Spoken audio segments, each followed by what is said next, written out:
یہ آپ دیکھیں کانٹینیوسلی اللہ تعالیٰ نے کئی ایک قسمیں جوڑوں کی شکل میں یاد فرما کے اینڈ پہ جا کے مقسم علیہ کا ذکر کیا ہے کہ کن چیزوں پہ اللہ تعالیٰ قسمیں یاد فرما رہا ہے۔ اللہ تعالیٰ کا ویسے ہی بات کر دینا بہت امپورٹنس رکھتا ہے، لیکن جب کوئی قسم یاد فرما رہا ہے تو اس بات میں مزید وزن پیدا کیا جا رہا ہے۔ والشمس وضحاها، قسم ہے سورج کی اور اس کی روشنی کی۔ والقمر اذا تلاها، اور قسم ہے چاند کی جب کہ وہ سورج کے پیچھے آتا ہے۔ تلاہا فالو کرنے کو بھی کہتے ہیں، اسی لیے قرآن حکیم کے لیے تلاوت کا لفظ استعمال ہوتا ہے۔ کہتے ہیں نا قرآن کی تلاوت، تو تلاوت کا مطلب یہ ہے قرآن کو فالو کرنا۔ تلاوت کا لفظی معنی ہے ٹو فالو، پیچھے چلنا۔ تو وہ ہم قرات کو اور تلاوت کو یہ سمجھ رہے ہوتے ہیں جو زبانی پڑھ رہی ہیں، قرآن کو آپ فالو کر رہے ہیں۔ جو لوگ کہتے ہیں ہم قرآن کی اتنی تلاوت کرتے ہیں، ان کو کہ تلاوت کا مطلب بتائیں کیا ہے۔ تو وہ لوگ جو پوری زندگی سینکڑوں قرآن مکمل کر چکے ہوں گے، انہوں نے ترجمے سے ایک دفعہ بھی نہیں پڑھا ہوگا، اور وہ کہہ رہے ہیں ہم قرآن کی تلاوت کرتے ہیں، ان کو آپ تلاوت نہیں کر رہے ہو، بس آپ صرف دیکھ کے پڑھ رہے ہو۔ تلاوت کا جو لفظ ہے نا وہ ہے ٹو فالو کرنا۔ تو یہاں پر اللہ طرف ہمارا ہے سورج کی قسم، جب وہ روشن ہو جائے یعنی طلوع ہوتا ہے، اور جب وہ سورج غروب ہوتا ہے تو چاند اس کو فالو کرتا ہے۔ فالو کیسے کرتا ہے کہ پہلے سورج طلوع ہوا تھا، سورج غروب ہوا، جیسے ہی سورج غروب ہوا تو چاند پیچھے سے آ جاتا ہے، اس کی روشنی، وہ اس کو فالو کر رہا ہوتا ہے۔ ہماری تلاوت جو فالو کرنی ہے وہ یہی ہے کہ وہ بعض لوگ جو ہے نا قرآن پاک پڑھتے ہوئے نا انگلی یوں لے کے چل رہے ہوتے ہیں کہیں دوسری لائن میں نہ سلپ ہو جائے، تو انگلی کے ذریعے وہ ضرور فالو کر رہے ہوتے ہیں کہ ٹیکسٹ کو فالو کر رہے ہوتے ہیں۔ اس کو بھی ویسے آپ کہہ سکتے ہیں کسی معنی میں تلاوت ٹو فالو دا ٹیکسٹ، لیکن ٹیکسٹ کو فالو کرنے کا یہ مطلب ہے کہ اس میں جو لکھا ہے اس پہ عمل کرنا ہے۔ اس کی مثال آپ یہ سمجھیں، اگر روڈ کے اوپر یہ لکھا ہو کیپ لیفٹ، اور آپ اس سائن بورڈ کو پڑھ کے منہ سے کہتے رہے کیپ لیفٹ، اور آپ کا اسٹیئرنگ رائٹ پہ جا رہا ہو، تو آپ لا کہتے رہے کہ میں نے پڑھا ہے، وہ کہ جناب یہ پڑھنے کے لیے نہیں تھا، اس پہ عمل کرنے کے لیے تھا۔ پڑھنے کا تو آپ کو فائدہ تب تھا کہ جب آپ اس پہ عمل بھی کرتے ہیں، کہ چلیں اگر آپ کیپ لیفٹ کہہ رہے تھے تو اپنے آپ کو حاضر رکھتے ہوئے لیفٹ پہ رکھتے بھی۔ آپ جا رہے ہیں دوسری سائڈ کے اوپر اور پڑھ رہے ہیں کیپ لیفٹ۔ قرآن کے ساتھ بھی یہ ہو رہا ہے، قرآن کی تلاوت کر رہے ہوتے ہیں، قرآن حکیم میں آیت آتی ہے لعنت اللہ علی الکاذبین، خود اپنے اوپر لعنت بھیج رہے ہوتے ہیں کیونکہ خود جھوٹ بول رہے ہوتے ہیں۔ قرآن جب یہ کہہ رہا ہے جھوٹوں پہ اللہ کی لعنت، اور جو تلاوت کرنے والا خود جھوٹا ہے، تو وہ کس پہ لعنت بھیج رہا ہے؟ اپنے آپ کے اوپر۔ تو اگر اس کو یہ پتا ہوگا کہ اس کا مطلب کیا ہے اور میں نے اس کو فالو کرنا ہے تو میں نے اس سے بچنا ہے۔ اس طرح سورہ حجرات میں اگر کوئی شخص پڑھ رہا ہے کہ جو شخص اپنے بھائی کی غیبت کرتا ہے تو وہ گویا کہ مردہ بھائی کا گوشت کھا رہا ہے، تو یہ اس کو جب ترجمہ پتا ہوگا تو تبھی وہ اس کام سے بچے گا نا۔ سورہ نساء پڑھتے ہوئے اگر کسی کے سامنے یہ آیت آئے گی کہ جو لوگ یتیموں کا مال نہ حق کھاتے ہیں وہ دوزخ کی آگ اپنے پیٹ میں بھر رہے ہیں، اب یہ تلاوت کرنے والے کئی لوگ ہیں جنہوں نے اپنے یتیم بھانجوں کا، بھتیجوں کا مال دبایا ہوا ہوتا ہے، داڑھی بھی ہوتی ہے، حاجی بھی ہوتے ہیں، نمازی بھی ہوتے ہیں، قرآن کی تلاوتیں بھی کر رہے ہوتے ہیں، حرام خوریاں اسی طریقے سے چل رہی ہوتی ہیں، کیونکہ قرآن کو وہ فالو نہیں کر رہے ہوتے، بس صرف قرآن کے ٹیکسٹ کو دیکھ کے پڑھ رہے ہوتے ہیں، تلاوت نہیں کر رہے۔ آندہ کو کہنا تلاوت کی ہے، اس کو بتاؤ تلاوت کا معنی کیا ہے۔ تلاوت کہتے ہیں پیچھے چلنے کو، اور یہ قرآن میں ہے والقمر اذا تلاہا، اور چاند جب کہ وہ سورج کے پیچھے آتا ہے، یعنی سورج غروب ہوتا ہے اس کے بعد اگلا نمبر چاند کا لگ جاتا ہے۔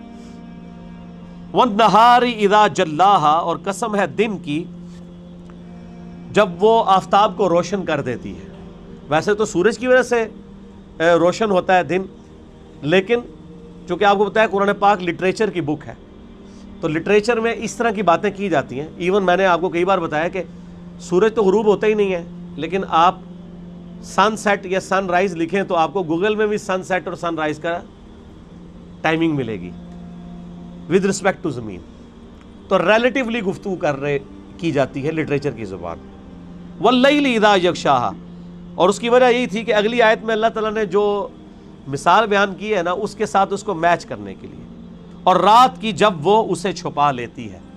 یعنی رات جو ہے وہ آ کے سورج کو چھپا لیتی ہے. یعنی رات کا آنا سورج کا غروب ہونا ہے، اور دن کا نکلنا سورج کا نکلنا جو ہے وہ دن کا آنا ہے. والسماء وما بناها، اور آسمان کی اور اس آسمان کو بنانے والے کی قسم. والارض وما طحاها، اور زمین کی قسم اور اس کو بچھونا بنانے والے کی قسم. یعنی اس کو رہنے کے قابل بنایا، ورنہ ہر سیکنڈ میں 2 زلزلے آتے ہیں زمین پہ. اللہ تعالیٰ نے ان کا ایمپلیٹیوڈ لمیٹڈ رکھا ہے، ادروائز یہاں زمین پہ آپ سٹیبل نہیں رہ سکتے. وَنَفْسٍ وَمَا سَوَّاهَا، اور قسم ہے انسانی نفس کی اور اس کو درست کرنے والے کی، یعنی اللہ کی. فَأَلْهَمَهَا فُجُورَهَا وَتَقْوَاهَا، پھر اللہ نے اس کے یعنی نفس میں برائی اور نافرمانی دونوں کی تمیز ڈال دی ہے. وہ اس کو اس کی انسٹنکٹ میں الہام کر دیا، اسے پتہ ہے یہ اچھا ہے یہ برا ہے. یہ 8 آیات کے اندر اللہ تعالیٰ نے مختلف قسموں کو جوڑوں کی شکل میں یاد فرمایا. اس سے میسج یہ دیا ہے کہ جس طرح یہ سارے جوڑے ہیں نا، سورج کے ساتھ چاند کا جوڑا ہے، سورج دن کے وقت چاند رات کے وقت، دن اور رات کا جوڑا ہے، آسمان اور زمین کا جوڑا ہے، اور انسانی نفس کے اندر اچھائی کا مادہ اور برائی کا مادہ، یہ بھی جوڑے کی فارم میں. تو الٹیمیٹلی یہ جو دنیا کی زندگی تم گزار رہے ہو اس کا بھی کوئی جوڑا ہے، اور دنیا کا جوڑا کیا ہے؟ آخرت. ربنا آتنا فی الدنیا حسنہ وفی الآخرۃ حسنۃ وقنا عذاب النار. آمین. ان 8 آیات کے بعد وہ یونیورسل ٹروتھ آ رہا ہے، قد افلح من زکاہا، بے شک کامیاب وہ ہوا جس نے اپنے نفس کو پاک کر لیا، تزکیہ کر لیا. وقد خاب من دساہا، اور نامراد ہو گیا جس نے اپنے نفس کو مٹی میں ملا دیا، اس کو دبا دیا. یہاں فزیکلی دبانا مراد نہیں ہے، بلکہ انسان کو جو اللہ نے عقل اور شعور دی تھی جس کی وجہ سے وہ حق اور باطل میں تمیز کر سکتا تھا، اس کے باوجود اس نے اپنے اوپر خود ہی پردہ ڈال لیا. یعنی کبوتر کی طرح آنکھیں بند کر لیں اور سمجھا کہ بلی غائب ہے. کتنے زبردست الفاظ ہیں، یہ اتنی قیامت ہے. وقد خاب من دساہا، وہ برباد ہو گیا جس نے اپنے آپ کو خود خاک میں ملا لیا، اپنے اندر جو حقائق اس پر آشکار ہوئے تھے ان کو چھپا لیا. مجھے بتائیں دنیا میں کوئی انسان ہے جو یہ کہے کہ مجھے یہ بات پتہ ہی نہیں چلی کہ جھوٹ بولنا جو ہے یہ برا ہے اور سچ بولنا اچھا ہے؟ انسان کی انسٹنکٹ میں ماں باپ کے ساتھ اس نے سلوک کرنا اچھا ہے اور ان کے ساتھ ظلم و زیادتی کرنا یہ برا ہے. اس کے لیے ایون انبیاء کی تعلیمات نہ بھی ہوں تب بھی ہمیں پتہ ہے. میں اکثر کہتا ہوں کہ ہالی ووڈ کی فلم کے اینڈ پہ بھی سچ کی جیت دکھائی جاتی ہے. ہیرو کو کیا پریزنٹ کیا جاتا ہے؟ چند ایک فلمیں ہو سکتی ہیں جس میں آپ کہہ دیں کہ ذرا ایک ایکسیپشن ہے. اوورال ایک اپ رائٹ بندہ دکھایا جاتا ہے، ٹروتھ لور دکھایا جاتا ہے، اور ظلم کے خلاف کھڑے ہونے والے کو ہیرو دکھایا جاتا ہے. کیوں؟ یہ ہماری انسٹنکٹ میں اللہ نے ڈال دی ہے. اور یہ اتنی خطرناک چیز ہے کہ اس کی وجہ سے اگر کسی شخص تک انبیاء کی دعوت نہ بھی پہنچی ہو تب بھی وہ اللہ کے حضور اکاؤنٹیبل ہو جائے گا کہ چلو نبیوں کی دعوت نہیں پہنچی تھی، کیا تمہیں یہ چیزیں سمجھ نہیں تھی؟ کیا تمہارا دل گواہی نہیں دیتا تھا کہ یہ چیزیں بری ہیں اور یہ چیزیں اچھی ہیں؟ بالکل دیتا تھا. اس کی وجہ سے بھی پکڑ ہو جائے گی. انبیاء کی وحی جو ہے، ان کی تعلیمات، یہ تو نور علی نور ہے نا. ایک نور جو ہمارے اندر موجود تھا، اللہ نے ہمیں انسٹنکٹ میں اچھائی اور برائی کی تمیز دی تھی، جو اس میں فَأَلْهَمَهَا فُجُورَهَا وَتَقْوَاهَا، اس کو پالش کیا ہے انبیاء کرام کی وحی نے، کتاب و سنت کی شکل میں ہمارے پاس پہنچی. دونوں چیزیں ہمارے سامنے ہوں، اس کے باوجود انسان اندھیرے میں مر جائے تو اس کی بدبختی ہے. تو اللہ تعالیٰ ہمارا کامیاب وہ شخص ہوا جس نے اپنے نفس کا تزکیہ کیا، گاڈ کو سیریس لے لیا، اپنے نفس کو صاف کر لیا تمام رذائل سے، برے اخلاقیات سے، اور اسے مزین کر لیا تمام اچھے اخلاقیات سے، فضائل سے. وہ کامیاب ہو گیا. اور برباد ہو گیا وہ شخص، نامراد ہو گیا وہ شخص جس نے اپنے نفس کو خاک میں ملا دیا. یعنی یہ نفس کے اندر جو سچائی تھی اس کو دبا کے رکھا. کئی لوگ ہیں دبا کے رکھتے ہیں، وہ اپنے ضمیر کے مجرم ہوتے ہیں. اور اس کی آپ نے نمائندہ مثالیں دیکھنی ہے تو ہمارے پولیٹیکل لیڈرز کو دیکھ لیں، ان کے ماننے والوں کو، کہ وہ ٹی وی ٹاک شوز میں آ کے کس طرح جھوٹی باتوں کا دفاع کر رہے ہوتے ہیں۔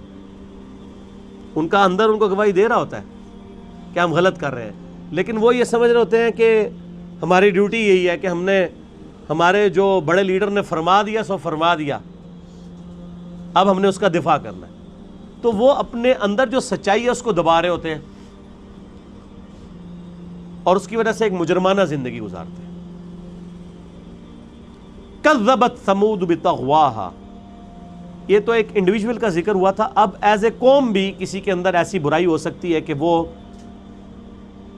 اپنے اچھائی والے معاملات کو دبا دے اور برائی والے معاملات کو آگے لے کے چلے۔ اس کی ایک نمائندہ مثال حضرت صالح علیہ السلام کی قوم سمود کا ذکر اللہ نے کیا ہے کہ سمود نے بھی سرکشی کی تھی اور وقت کے پیغمبر کو جھٹلایا تھا ایز اے قوم۔ اس نے،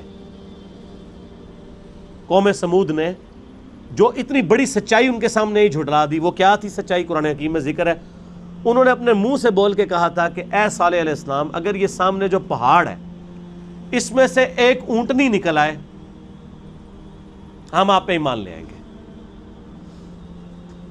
پہاڑ میں سے اونٹنی نکل آئی، مردہ میں سے زندہ نکالنا اللہ کے لیے کو مسئلہ ہے؟ پھر وہ منکر ہو گئے، الٹیمیٹلی ان پر عذاب آ گیا۔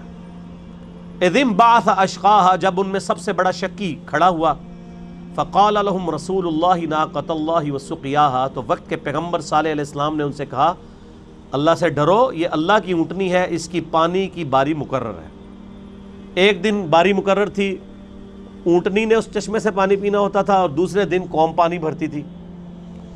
تو ان میں سے جو بڑا بدبخت تھا اس نے کھڑے ہو کے اونٹنی کو قتل کر دیا کہ جی ہم دونوں دن حامی کریں تاکہ ہمیں جو ہے وہ اس تکلیف سے نہ گزرنا پڑے جو ہمیں یہ لائن میں لگنا پڑتا ہے۔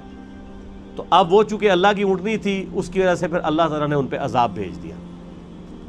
فَكَذَّبُوهُ، انہوں نے جھٹلایا پیغمبر کو، فَعَقَرُوهَا، اور اونٹنی کی کونچے کاٹ دی، یعنی اونٹنی کو قتل کر دیا، اس کی رگیں کاٹ دی۔